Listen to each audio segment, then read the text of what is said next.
Salam Bapak Ibu yang dikasihi Tuhan. Jumpa lagi dengan saya Pendeta Hendik Parlidi dalam YouTube channel saya. Saat ini saya akan membahas mengenai daripada apa itu atmosfer rohani dan level rohani. Tapi sebelum kita masuk ke dalam atmosfer rohani, saya akan berbicara mengenai level rohani. Level rohani adalah, saya melihatnya adalah dari Yohanes 4 ayat 23 yang Tuhan Yesus katakan adalah, tapi saatnya akan datang dan sudah tiba sekarang bahwa penyembah-penyembah benar akan menyembah Bapa dalam roh dan kebenaran. Bapak Ibu, bahwa pada saat ini penyembahan yang dikehendaki oleh Tuhan adalah dalam roh dan kebenaran. Kalau kita berbicara mengenai dalam roh, itu akan saya bahas sesudah ini. Tapi saya akan berbicara dulu mengenai apa itu dalam kebenaran. Kebenaran, saya percaya bahwa kebenaran itu adalah kebenaran yang kita lakukan. Kebenaran Tuhan sudah pasti, Dia adalah Tuhan yang sangat benar, maha benar. Tapi Dia berbicara mengenai bahwa penyembahan kita adalah hidup kita yang benar.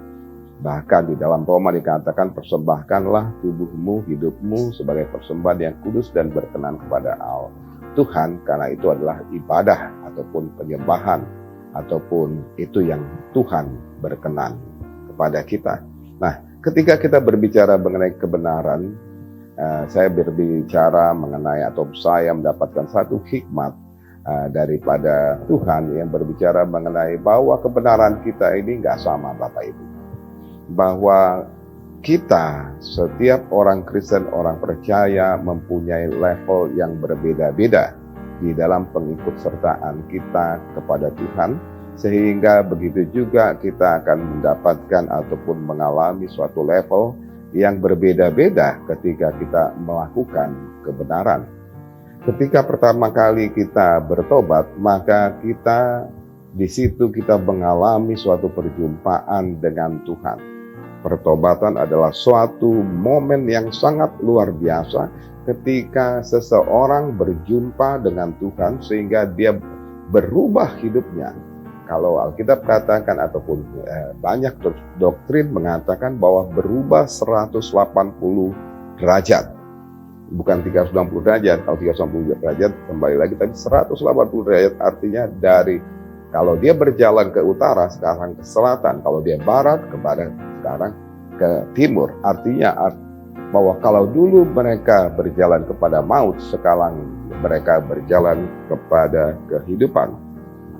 Pertobatan adalah suatu momen yang luar biasa, karena itu adalah suatu momen yang sanggup mengubah kehidupan kita dari orang yang berjalan dalam kematian menjadi orang yang berjalan dalam kehidupan. Orang yang berjalan di dalam dosa menjadi orang yang berjalan di dalam kebenaran. Nah, Bapak Ibu, banyak orang begitu antusias atau begitu euforia terhadap pertobatannya. Banyak orang yang bercerita mengenai pertobatannya, bagaimana mereka menerima Yesus Tuhan.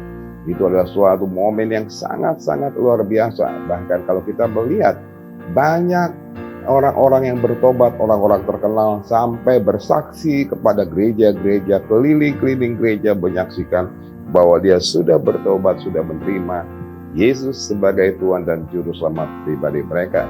Itu adalah hal yang luar biasa dan itu adalah hal yang bagus, Bapak Ibu. Bahkan kalau dikatakan bahwa ada juga orang yang sudah mengenal Yesus, dia bertobat, dia mengatakan bahwa saya dulu narkoba, saya dulu, bahkan ada yang mengatakan saya dulu seorang pembunuh, walaupun saya dulu orang pemabuk, saya dulu seorang yang narkoba dan lain sebagainya. Sekarang saya sudah bertobat, sudah berubah dari berjalan menuju kematian menjadi berjalan menuju kebenaran. Nah, Bapak Ibu, saya mau sampaikan di dalam pertobatan semua orang mengalami hal yang luar biasa.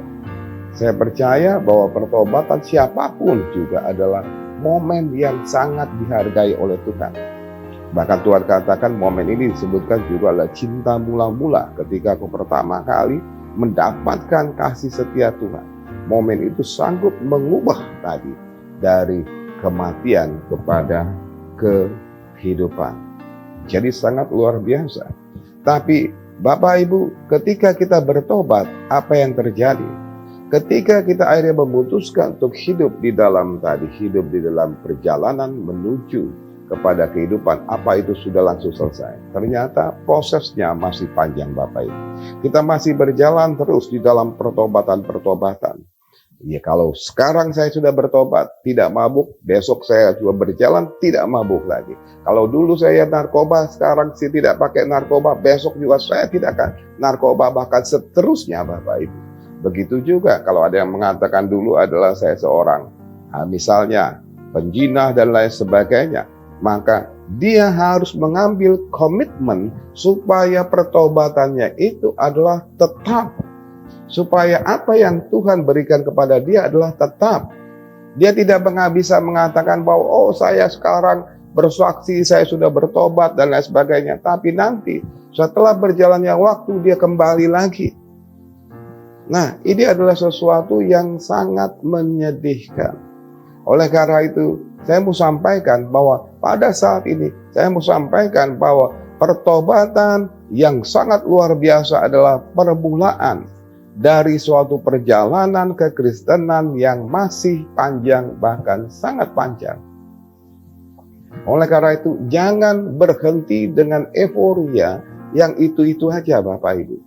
Sehingga bahkan akhirnya jatuh ketika tadi tidak ada lagi orang yang bertepuk tangan melihat kita menjadi seorang petobat yang baru. Lama-lama kesaksian kita mungkin tidak dilihat orang lagi. Karena sudah terus-menerus.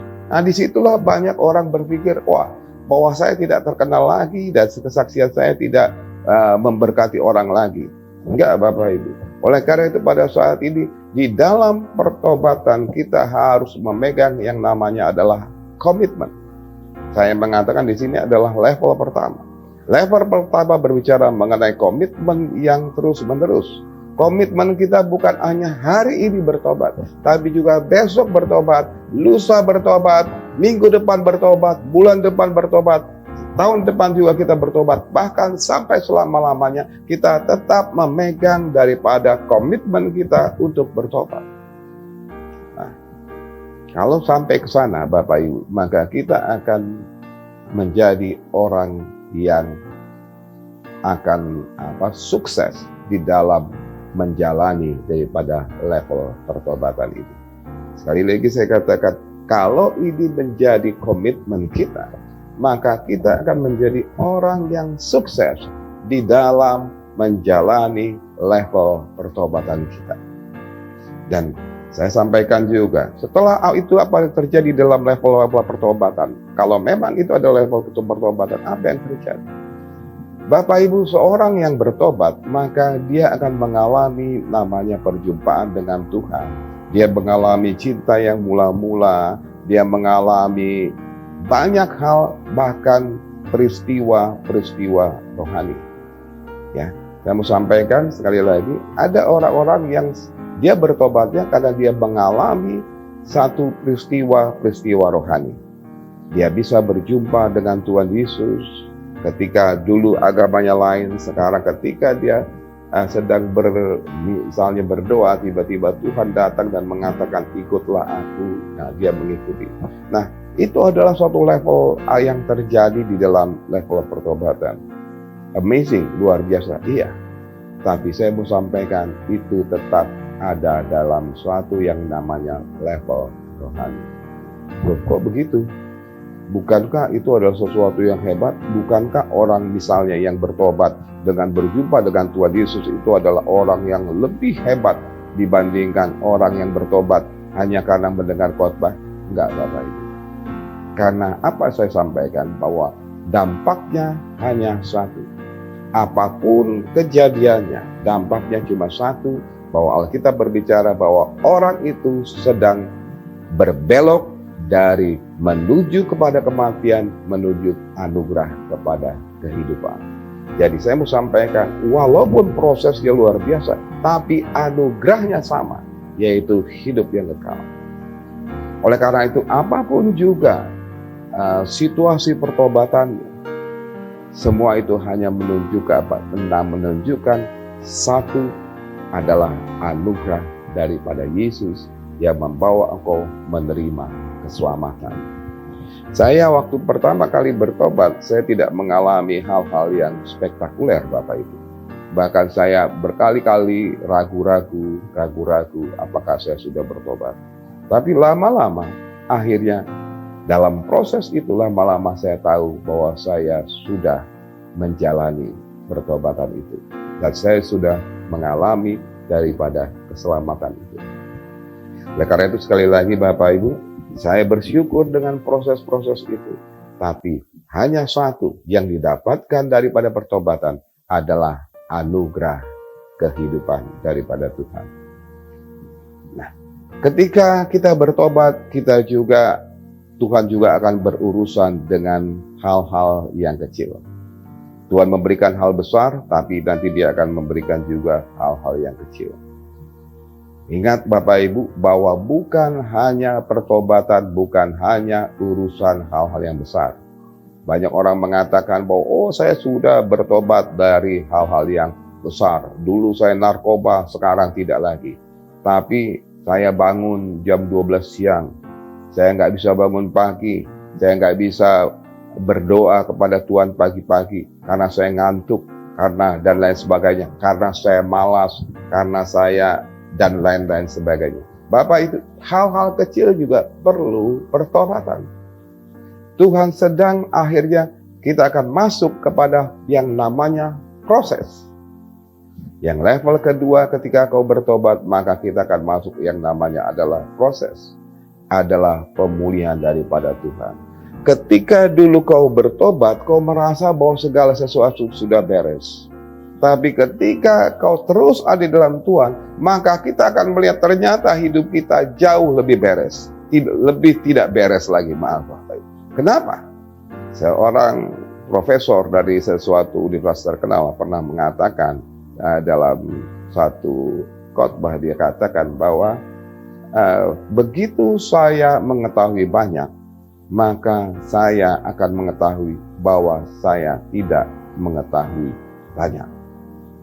Semakin saya mengetahui banyak, semakin saya tahu bahwa saya banyak yang tidak tahu. Begitu juga dengan pertobatan kita, Bapak Ibu. Ketika kita masuk di dalam pertobatan, disitulah Tuhan sedang membukakan mata rohani kita. Ternyata masih banyak hal dalam hidup kita yang perlu kita bertobat dalam hal yang kecil-kecil. Nah, banyak pendeta ataupun banyak gereja atau banyak khotbah yang berbicara mengenai hal itu dengan menyampaikan sesuatu dengan lucu-lucu, dengan kritikan, dengan dan lain sebagainya, ataupun dengan menarasikan dengan baik-baik Bapak Ibu. Saya mau sampaikan adalah, tapi semua itu ada konklusinya ataupun kesimpulannya sebenarnya hanya satu. Pertobatan untuk menyelesaikan pertobatan kita. Karena apa? Seperti tadi yang saya katakan, mungkin kau sudah tidak narkoba, tapi tadi kau masih bisa bohong. Kau harus bertobat dengan kebohongan. Mungkin kau sudah tidak narkoba lagi, tapi kau masih tadi suka mencuri hal-hal kecil atau mencuri. Kau harus bertobat. Mungkin kau tidak narkoba lagi, tapi kau masih malas, tidak mau kerja. Kau harus bertobat. Mungkin kau katakan kau tidak mabuk lagi, tapi banyak hal lagi. Kau bekerja belum sungguh-sungguh dan lain sebagainya. Mungkin juga ada yang mengatakan, saya seorang yang hal-hal yang lain lagi. Misalnya seorang pernah mengatakan seorang pembunuh. Ya. Tapi dia tidak punya kerjaan. Akhirnya dia kembali lagi kepada tadi hal-hal yang dahulu. Oleh karena itu, Bapak Ibu, saya mau sampaikan, ketika kita masuk kepada pertobatan, maka pertobatan adalah seluruh kehidupan kita, aspek kehidupan kita yang tidak diperkenan oleh Tuhan. Karena Dia mau bahwa kita menjadi manusia yang baru. Itu sebabnya Bapak Ibu, ketika kita ada dalam pertobatan, kita itu seperti kain kotor. Alkitab katakan, kain kotor, seperti kain yang merah, kain kesumbah. Tapi tadi ketika dia mengampuni menjadi putih seperti bulu domba. Mungkin kau merah seperti darah, tapi ketika Tuhan mengampuni akan putih seperti salju.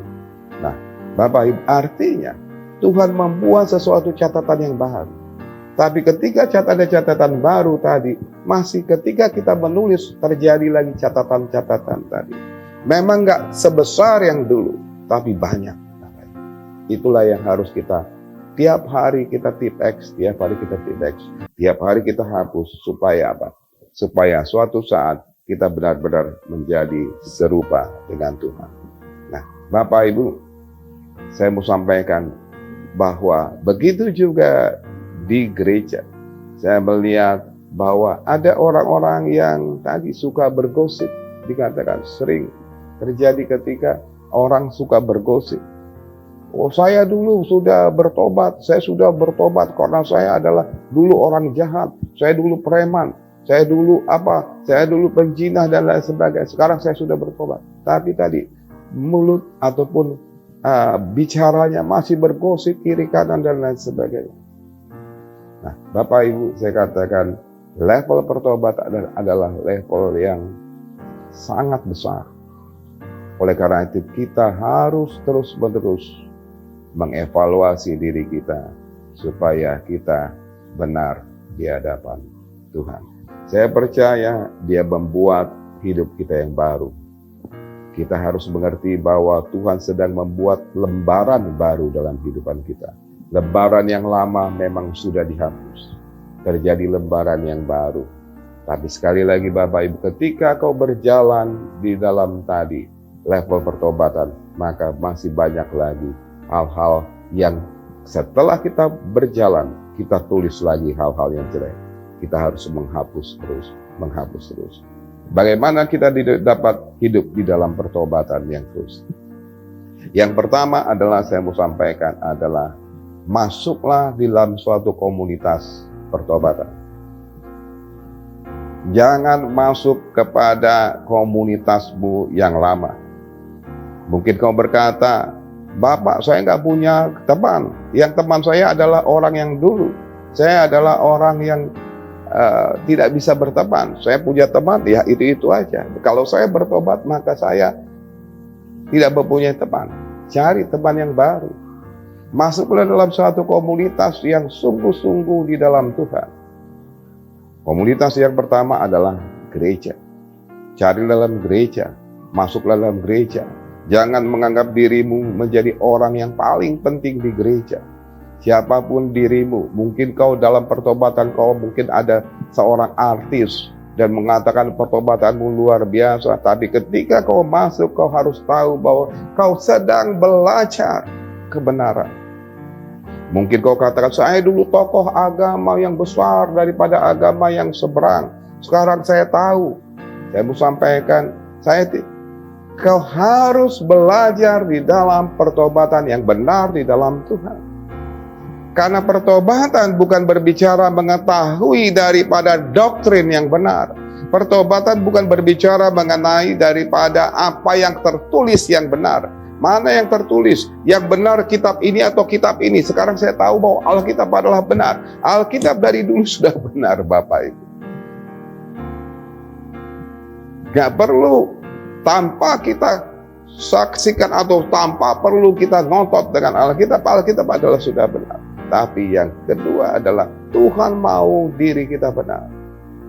Itu sebabnya Tuhan Yesus ketika ada di dalam dunia, Bapak Ibu, Dia mengajar murid-muridnya mengenai kebenaran, bukan kebenaran orang dengan kepintaran. Tuhan Yesus berkata, tidak seperti orang Farisi yang mengetahui daripada hanya pengajaran-pengajaran. Pengajaran tidak membuktikan apa-apa kebenaran, tapi yang membuktikan kebenaranmu hanyalah dirimu di hadapan Tuhan. Oleh karena itu Bapak Ibu, sekali lagi tadi saya katakan, mungkin kau artis, mungkin kau orang hebat, mungkin kau, tetapi ketika kau bertobat seharusnya kau masuk dalam suatu gereja, kau mau dipimpin, dituntun untuk kebenaran, masuk dalam kebenaran. Yang kedua, saya mau sampaikan, kau harus belajar mengenal Tuhan yang benar. Melalui apa? Melalui pengalaman pertobatanmu. Bapak Ibu, pengalaman rohani adalah hal yang sangat luar biasa. Kalau saya melihat tadi Yohanes pasal 4 ayat 23 yang berbicara menyembah Bapa di dalam roh, bukan hanya dalam kebenaran, tapi dalam roh. Nah, ketika kita berbicara mengenai dalam roh, maka itu adalah pengalaman rohani dan atmosfer rohani. Saya mau sampaikan adalah ketika kita menyembah di dalam roh, maka kita sampai ataupun kita masuk kepada sesuatu yang berbicara mengenai alam roh. Kita akan melihat ataupun mendapatkan suatu atmosfer rohani. Ya. Kalau Anda seorang yang sudah bertobat, ketika Anda menyembah Tuhan dengan sungguh-sungguh, mulai berdoa, maka kau akan mengalami yang namanya atmosfer rohani. Sekali lagi, kalau kau sudah sungguh-sungguh bertobat, kalau kau sudah sungguh-sungguh menyembah Tuhan, kau sudah mulai menyanyi, maka kau akan mengalami namanya atmosfer rohani. Bapak Ibu, saya mau sampaikan, mungkin saya nggak tahu, tapi biasanya bahwa di kepercayaan lain mereka tidak dapatkan. Itu sebabnya kebenaran kepercayaan lain selalu berbicara mengenai kebenaran konsep. Tapi saya mau sampaikan, Tuhan kita bukan Tuhan konsep. Oleh karena itu, jangan kejar dengan konsep. Tapi yang kedua yang Tuhan mau berbicara mengenai dalam roh. Ketika engkau mulai berdoa, saya percaya inilah yang akan terjadi. Dia mengasihimu, dia datang kepadamu. Dia berbicara kepadamu karena dia Tuhan yang benar. Karena dia adalah Tuhan yang sungguh-sungguh hadir di dalam kehidupan kita. Dia bukan hadir karena saya mengerti mengenai Alkitab. Dia bukan Tuhan yang hadir karena saya sudah membaca Alkitab. Dia bukan Tuhan yang hadir karena kita adalah orang yang pintar, bukan Bapak Ibu. Tapi dia hadir karena dia adalah Tuhan yang nyata, yang sungguh-sungguh ada. Yang kedua yang tadi saya katakan, yang pertama, masuklah di dalam komunitas yang benar, yang sungguh-sungguh belajarlah dengan kebenaran firman. Kebenaran itu akan membawa engkau untuk masuk dalam kebenaran, prinsip-prinsip kebenaran. Tapi yang kedua yang Tuhan mau sampaikan kepadamu adalah bahwa masuklah dalam roh, maka kau akan belajar kebenaran bersama dengan Tuhan. Roh Kudus akan mengajarmu. Tuhan berbicara bahwa dia yang mengajar. Guru yang terbesar, guru yang terhebat, guru yang sangat luar biasa. Bukan daripada pendeta, bukan daripada ahli agama, bukan dari teologi, bukan dari segala sesuatu. Tapi dia akan mengajar engkau untuk hidup dalam kebenaran. Saya percaya dengan dua hal ini, kau masuk dalam komunitas yang benar. Kedua, kau masuk di alam roh. Kau mulai berdoa, kau mulai menyembah, kau mulai berbicara kepadanya, maka kau akan mengalami kemenangan di dalam pertobatanmu. Saya percaya bahwa dia akan melakukan perkara-perkara besar dalam hidup, dan dia akan membawa kau naik ke level selanjutnya. Oke, jadi Bapak Ibu, begitulah yang tadi saya sampaikan, bahwa ketika kita bertobat, ingatlah, level kita baru sampai level pertobatan. Ada level-level yang akan datang, yang lebih dahsyat. Tuhan akan membawa engkau untuk masuk dalam rencananya yang lebih besar. Ikuti terus pelajaran saya, karena akan ada hal-hal yang lebih dahsyat, lebih hebat daripada apa yang sudah kita alami. Saya percaya Tuhan ingin membuat sesuatu yang baru dan besar dalam hidupmu. Amin. Tuhan Yesus berkati.